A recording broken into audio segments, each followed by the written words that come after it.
É um prazer, então vamos dar aqui também as boas-vindas a 3 pessoas convidadas para esse painel das 3. Temos aqui conosco a Guadalupe Cano, a Gigi Anforonca e a Lucy Costa. Vou passar a apresentá-las brevemente, cada uma delas.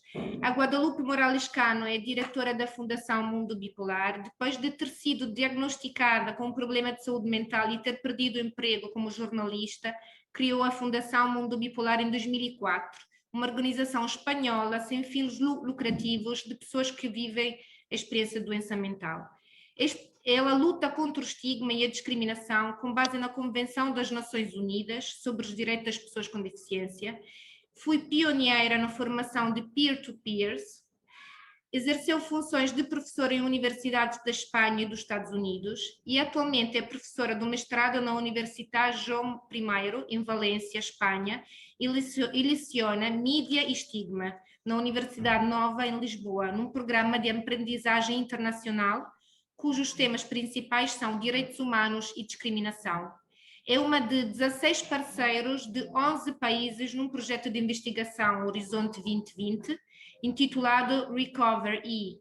Treina profissionais e colegas para fazerem parte de equipas comunitárias de saúde mental em 5 países do leste.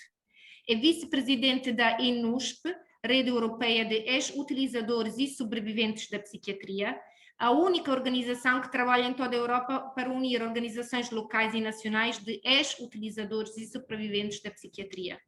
A organização representa diretamente as opiniões das pessoas que estão ou estiveram a receber serviços psiquiátricos. É membro do Comitê de Direitos Humanos da Mental Health Europe e da Comissão Lancet sobre o estigma e discriminação em saúde mental. Representa ainda os utilizadores na Estratégia Espanhola de Saúde Mental e na Associação Mundial de Reabilitação Psicossocial, o APRE. Os seus principais interesses são dar voz às pessoas com problemas de saúde mental a um nível político para que tenham um envolvimento significativo na promoção dos seus direitos, desenvolvendo projetos de formação de pares e profissionais, bem como de investigação. É, portanto, com muito gosto que temos aqui esta representação europeia e Guadalupe, por favor, a comunicação é sua agora. Good afternoon. Thank you very much for the invitation. It's really an honor and a privilege to be here. I'm very close to Portugal. I love Lisbon and I have excellent friends over there. So, well, I'm going to start with my presentation. In the first place, I would like to talk about human rights and meaningful involvement of persons with mental health problems. I always say that human rights is very clear for everybody. It's not working. Wait a minute, what happens here? Here. It seems that human rights is very clear and everybody understands what is it, even though we don't know all the articles and so on. But when it comes to mental health, the field of mental health, it's not so clear. It seems that as though we were a different group in which human rights are not so much applied. So even the Declaration of Universal Rights was approved in 1948. Things hadn't changed, still haven't changed so much. So that's why seeing this picture, for example, of a nurse who's dying, Raúl Martínez, a sick with paranoid schizophrenia to bed in Venezuela. This is happening all over the world. It's not a specific example of Venezuela. We have so many more. Guadalupe, we are hearing you. Please switch to your micro. No. Nós estamos a ouvi-la. Beatriz, estamos a ouvi-la. Sim, não estamos, eu acho que a Luísa, a tradutora, é que não está a ouvi-la, porque quem ouve a Guadalupe em inglês, em língua original, funciona. É a tradução que não está a funcionar. What should I do then, Beatriz? Give us only 1 minute. Okay. Yes.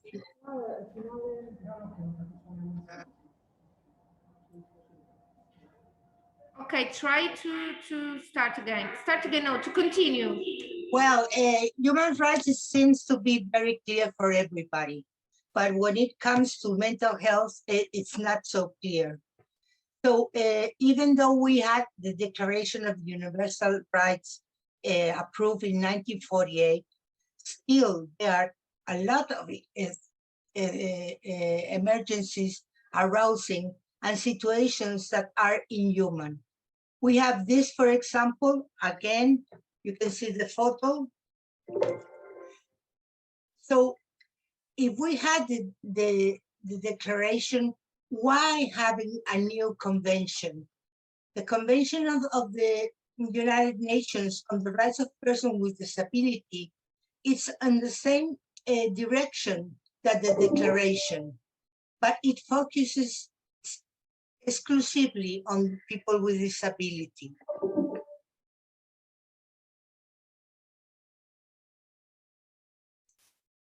Because after all, the main message from the convention is that the approach to mental health must be done in the first place by the point of view of human rights that we're entitled to, and not as needed of care in the first place.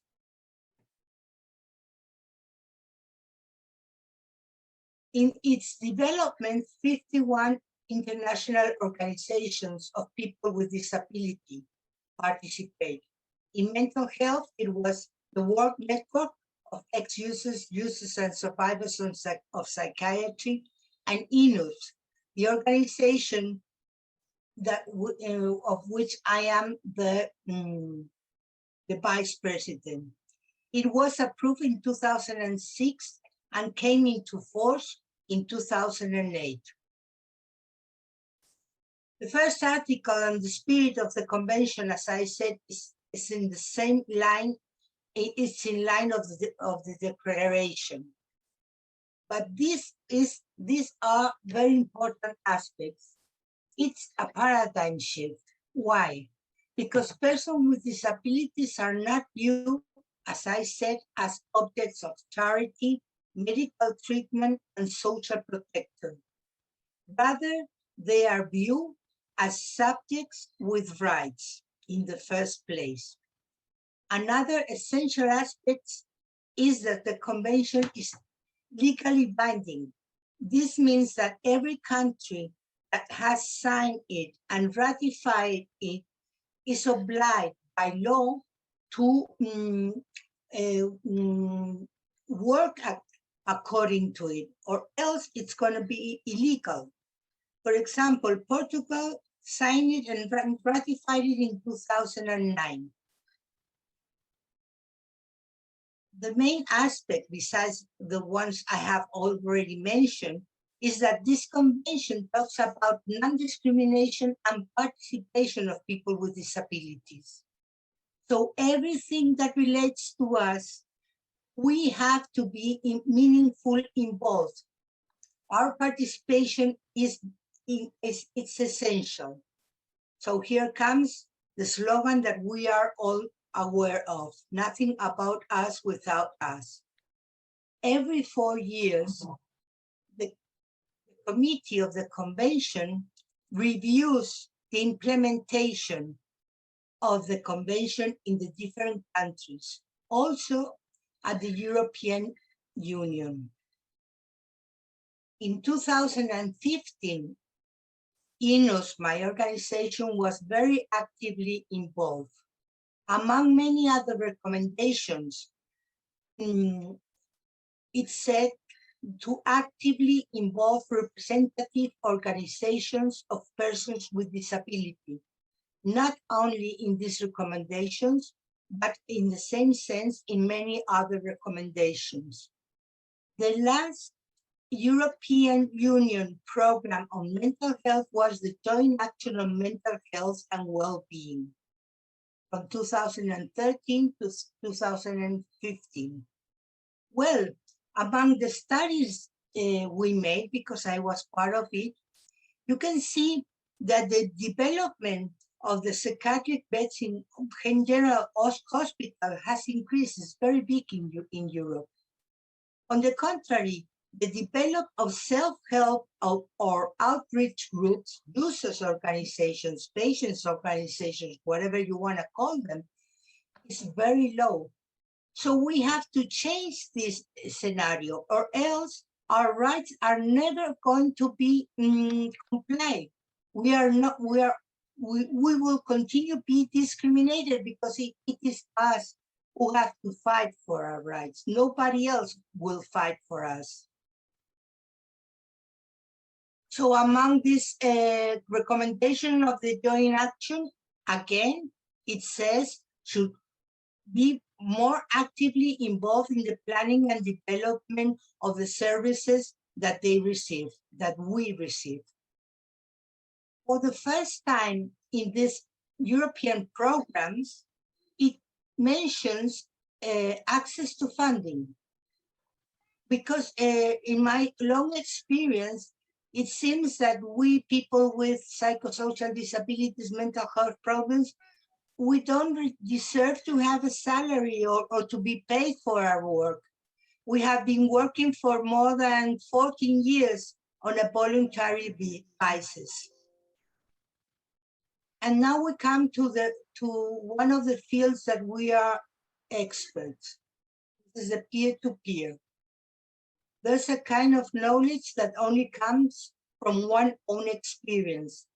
Is it the true experiential empirical knowledge, the fruit of suffering and the joy of overcoming it?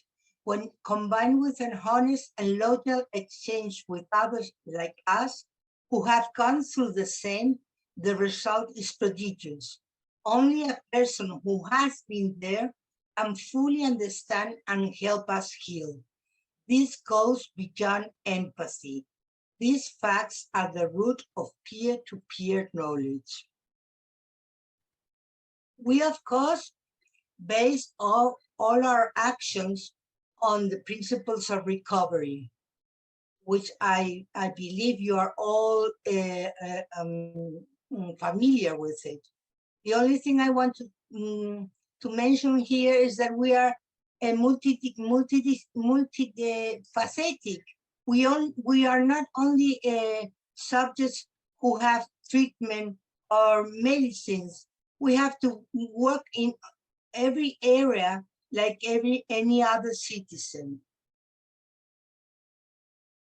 In 2019, we started with our trainings, our peer-to-peer trainings, which I must say we are pioneers. The project objective was to develop a teaching program by users. We start talking about stigma a lot, but for 5 or 7 years now, we don't talk too much about stigma. We rather talk about discrimination. Stigma is the mother of discrimination, and discrimination is against the law.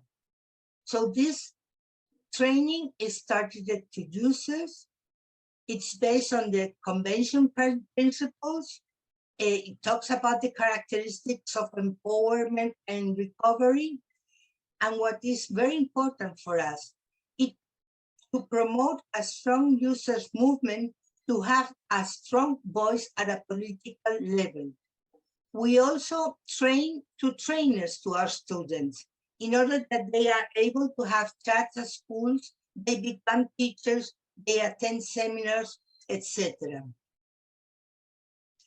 This is the case of one of our students who has become a teacher in our training for the emergency services in Madrid since 2015.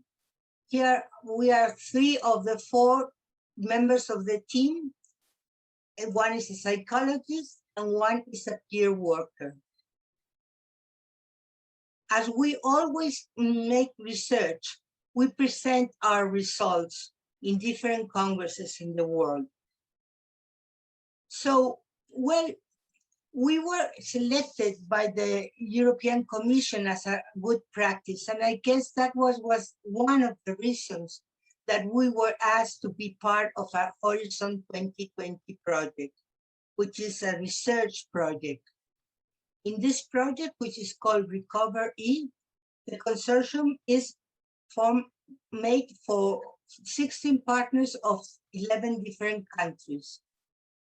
Our role was to make clear the meaningful involvement of organizations of persons with psychosocial disabilities or mental health problems, or that had mental health problems.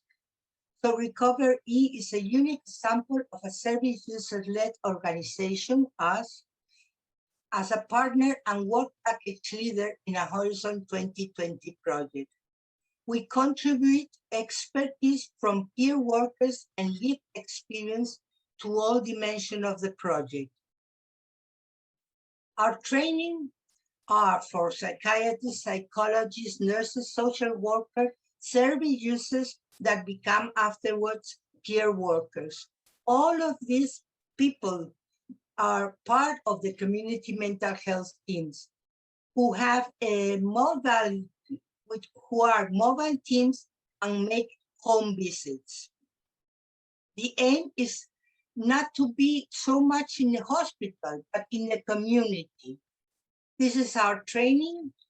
We went to Croatia, Montenegro, Romania, North Macedonia, and Bulgaria.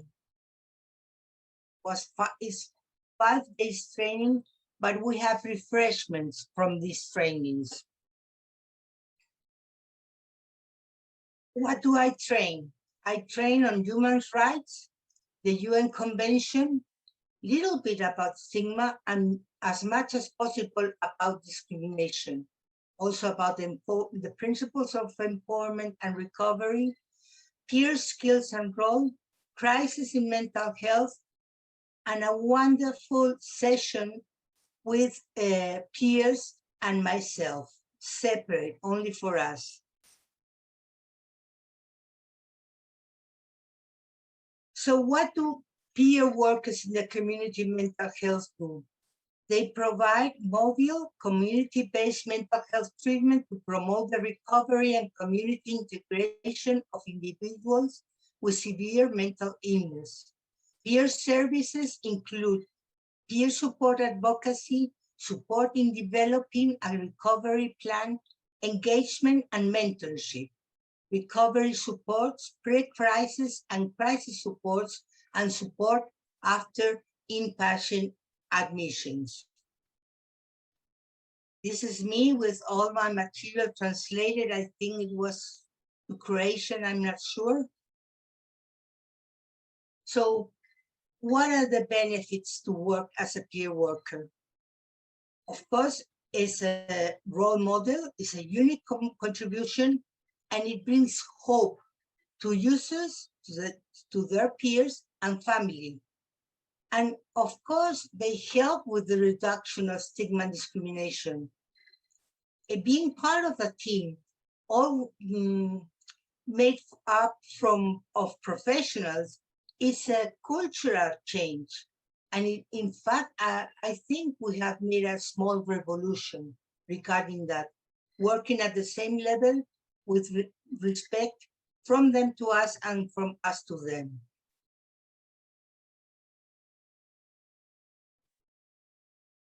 Because I will focus only on this. Being employed as a peer is generally seen as a positive and safe way to re-enter the job market. Having a meaningful way to contribute and having a salary.